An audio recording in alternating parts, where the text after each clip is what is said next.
नमस्कार, इन खबर में आपका स्वागत है।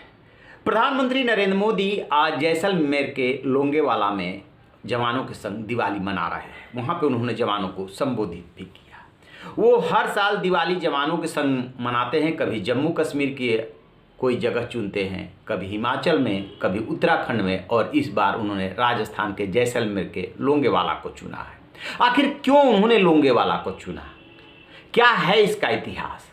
दरअसल लोंगेवाला वो जगह है जहाँ पे 1971 की जंग में बहुत बड़ी लड़ाई हुई थी और पाकिस्तान इस मोर्चे पे भारी पड़ रहा था। ऐसा लग रहा था जैसे कि वो जैसलमेर पे कब्जा कर लेगा। जब भारतीय सेना को सूचना मिली, जो पोस्ट थी उसको संभाल रहे थे मेजर कुलदीप सिंह चांदपुरी। तो इधर के जो जवान थे वो 120 थे और पाकिस्तानी सैनिक जो है काफ़ी संख्या में थे, टैंक के साथ आ रहे थे जैसलमेर पे कब्जा करने के लिए। तो उनको मुख्यालय से निर्देश मिला कुलदीप सिंह चांदपुरी को कि आप चाहें तो उनको देर तक रोकिए, क्योंकि आपको सहायता पहुंचने में भी टाइम लगेगा, या फिर आप पीछे हट जाइए। कुलदीप सिंह चांदपुरी के सामने सबसे बड़ा सवाल था कि क्या पीछे हट जाना है या संघर्ष करना है। उन्होंने जवानों को बुलाया, बातचीत की और तय किया कि मर जाएंगे, मिट जाएंगे, लेकिन हम पीछे नहीं हटेंगे। और वही उन्होंने किया। सबसे पहले एंटी टैंक माइंस बिछाया और उसमें कुछ उनके टैंक तबाह हुए। अब बाकी को उन्होंने खुद जमींदोज कर दिया था। यहाँ पे 120 जवानों ने पाकिस्तान को धूल चटा दी थी। इसी पोस्ट, इसी जगह के नाम पे बॉर्डर फिल्म बनी है, जिसमें सनी देओल कुलदीप सिंह चांदपुरी की भूमिका निभा रहे हैं। उसमें आपने देखा होगा कि किस तरीके से सनी देओल गरज रहे हैं, किस तरीके से जवानों की हौसला अफजाई कर रहे हैं और कैसे उनके टैंक को भारतीय जवान नेस्त नाबूद कर रहे हैं। बाद में एयरफोर्स की इमदाद भी पहुंची थी। इसलिए चुना है प्रधानमंत्री नरेंद्र मोदी ने इस लोंगेवाला को। और ये जो जगह है ये भारत को जीत दिलाने में अहम साबित हुई थी। ये पोस्ट भी अहम साबित हुई थी और ये मोर्चा भी अहम साबित हुआ था।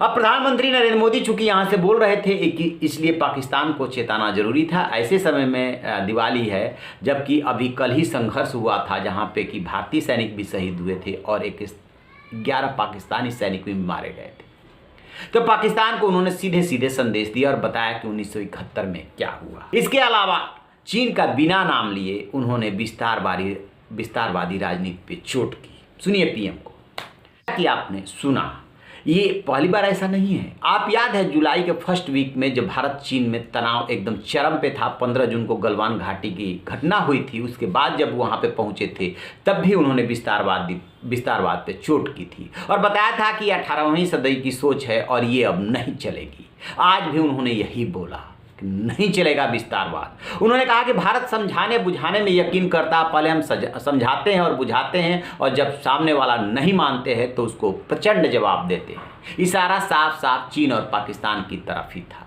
अभी चीन के साथ जो भी डेवलपमेंट चल रहा है उसमें 8वें दौर की कोर कमांडर्स की मीटिंग हो चुकी है।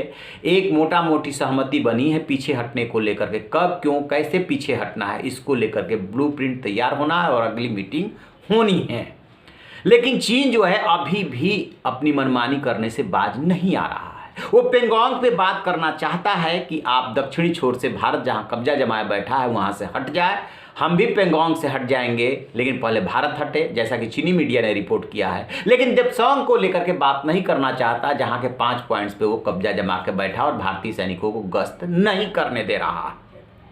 अब भारत के सामने सबसे बड़ा सवाल ये है कि पहले वो पेंगोंग की, गलवान की समस्या निपटाए और उसके बाद देप्सोंग पे आए, क्योंकि देप्सोंग पे चीन जल्दी बात नहीं करना चाहता। वो कह रहा है कि हम अलग से उस पर बात करेंगे, यानी कि चीन की नीयत में खोट है।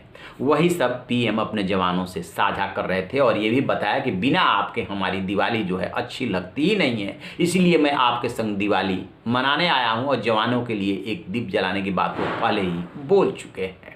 तो ये है प्रधानमंत्री नरेंद्र मोदी के लोंगेवाला जाने का मकसद और संदेश। तो आप रहिए न बेखबर, देखते रहिए इन खबर। Thank you. इन खबर चैनल को सब्सक्राइब करें और बेल आइकन